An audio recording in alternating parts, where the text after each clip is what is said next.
hit that like and subscribe button, guys, if you enjoyed this video and if you're new to the channel. So I've noticed throughout the years of being on social media and receiving comments and seeing comments from Deontay Wilder fans, a lot of them, they tend to claim that, because when you talk about Deontay Wilder's, like, who he was fighting, especially during the time where, like, I'm talking about 2010 to around 2014, when he was coming up, right? When he had around 20 to 30 fights, around that period of time. A lot of them claim that, well, he was fighting these basically nobodies, these very low quality opponents, because there wasn't really nobody around that he could have fought. Who could he have fought? Like, there's actually people who had the nerve to say something like that. Who could have Deontay Wilder fought during the period of 2011 to 2014, 2011 to 2015? Who could he have fought?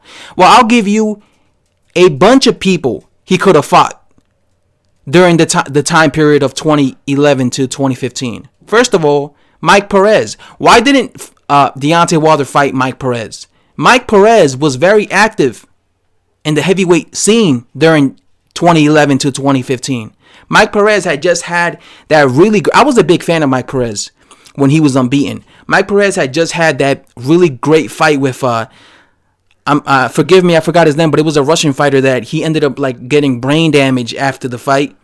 And it happened in New York City, or, like, I believe in Madison Square Garden. And that was a really good fight. He was undefeated. He was an undefeated Cuban. He would have been a great opponent for Deontay Wilder to fight at that particular time. You know, Brian Jennings had no problem fighting Mike Perez. A year after Mike Perez had that fight with that Russian fighter, he went on to fight Brian Jennings. And both Brian Jennings and Mike Perez were unbeaten. Those would have been... And by the way, speaking of Brian Jennings, why didn't Deontay Wilder fight Brian Jennings? Just like Mike Perez was unbeaten, and just like Mike Perez was in the scene during in the heavyweight scene during the Deontay Wilder's come up, why didn't he fight Brian Jennings? There is video footage of Brian Jennings calling out Deontay Wilder, saying, "I want to fight Deontay Wilder," critiquing his resume. For some reason, Deontay Wilder did not fight Brian Jennings. To this day, I don't understand why. And I remember Deontay Wilder criticizing Brian Jennings back then. He was saying, "Oh, Brian Jennings only fights in Philadelphia. He only fights in Philadelphia. He's just a hometown fighter." But it's like, at least Brian Jennings is fighting, these young heavyweights out there like Mike Perez. At least he's taking these risks. Right? But for some reason, he never fought Brian Jennings, which is something that he should have fought. Like, he was just, back in 2013, 2014, Brian Jennings was like that hot American prospect. Just like Deontay Wilder was that hot American prospect. People were saying, we want to see Brian Jennings versus Deontay Wilder, but Deontay Wilder didn't take that fight for some reason. Of course, even David Haye, during this particular time, David Haye was an active heavyweight. David Haye had just lost to Vladimir Klitschko. David Haye had just beaten Dereck Chisora in a really good fight. Why didn't he fight David Haye? He had sparred David Haye. When David Haye was getting ready to fight Tyson Fury, he had sparred him, so he could have fought David Haye. And speaking of David Haye, another guy, the guy he beat, Dereck Chisora. Why didn't he fight Dereck Chisora? Del Boy. Dereck Chisora during this particular time, 2011 to 2015, was extremely active. Dereck Chisora and Frank Warren even made a press conference back in 2013 saying that they were going to fight Deontay Wilder next. Yet that fight never happened. It never materialized because Deontay Wilder said, no, I'm not going to fight Dereck Chisora because it's not official. And at the time, I think he had some legal issues because I remember, I think he hit a girl or something, or he was suspected of hitting a girl during this particular time. So it was but either way, he could have easily. Could you imagine if Deontay Wilder would have fought Dereck Chisora back in 2013? That would have looked so good in his career right now, because you would look, all these years later, you would be like, man, look at Dereck Chisora. Look at what he went on to do. He went on to give Dillian White hell. He went on to have some pretty decent fights, beat Carlos Takam, right? If he beats Joseph Parker, that would be a good look for him. So that would have been a great fight for Deontay Wilder, Dereck Chisora back then. But for some reason, Deontay Wilder did not fight Dereck Chisora. That's another disappointment for me. I feel he should have fought him. Tony Thompson, the Tiger, is a guy who was very relevant back in 2012, 2013. Back then, he upset David Price. David Price was supposed to knock him out cold. He upset David Price. That would have been the perfect time for Deontay Wilder to face him because, like I said, he went to face David Price as a sacrificial lamb to get knocked out against him. He knocked out David Price. So in that year, when he knocked out David Price, it would have been perfect for Deontay Wilder to face him because during that particular time, Deontay Wilder's match, resume was absolutely atrocious, so it would have been great. So even him fighting 41-year-old Tony Thompson would have been a good look for him at that particular time, and people would have given him credit. But for some reason, he never fought Tony Thompson. Another guy, Robert Helenius. Robert Helenius was another unbeaten heavyweight during 2011, 2016. For some reason, Deontay Wilder never fought him.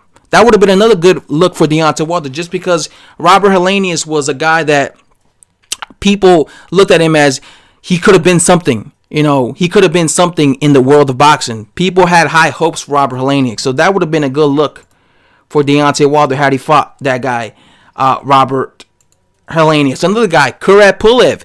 Dereck Chisora was very active during 2011, 2014. First of all, he had just beat that guy, Alexander Ustinov. He had just beat Alexander Dimitrenko. So he was very active during that time, before he fought Vladimir Klitschko. And also, he fought Tony Thompson. He had just beaten Alexander Ustinov, Alexander Dimitrenko, and Tony Thompson. He was very active during the 2014, 2013. That would have been a great opponent for Deontay Wilder, but he never fought him. Of course, Dereck Chisora went on to fight Vladimir Klitschko and lose to Vladimir Klitschko. You could even say David Price. David Price was active during that particular time. That would have been a good fight for him. He could have fought him in 2012. Another guy, even Alexander Povetkin. Before Alexander Povetkin fought Vladimir Klitschko in 2013, back then, Deontay Wilder had like 20 plus fights. Matter of fact, he had like 25 fights. He could have fought Alexander Povetkin, right? The point of this video is there's several heavyweights out there that Deontay Wilder could have fought during the time period of 2010 to 2015 that would have made his resume look better. That didn't include, like I said, but him and his team chose to fight guys like, what's his name? Nikolai Furfa, a guy with 10 losses, Sergey Kovalev, a guy who had not fought in 3.5 years. Yeah, Sergey Kovalev. Ollie Harrison, he had no problem going to the UK and fighting washed up Ollie Harrison. Why didn't he fight Dereck Chisora or David Haye, or even David Price, who at the time would have been way better fights for him, and people would have given him way more credit had he fought either one of these guys instead of Ollie Harrison. But you notice how they picked the weakest dude, Ollie Harrison. They could have fought Dereck Chisora or David Price. Why not them? They picked the weakest guy out of all these guys, right? The point is, this whole idea that Deontay Wilder had no matchups. There was no good fighters out there for him to fight. That's why it was okay for him to fight guys like Curtis Maxwell and shit like that. That's just an excuse. He could have fought. He could have improved his resume. Trust me, there was several guys out there he could have fought. And that's all I have to say, guys. Thanks for watching, and hit that subscribe button if you enjoyed the video, and hit that like button if you enjoyed the video. Bye-bye.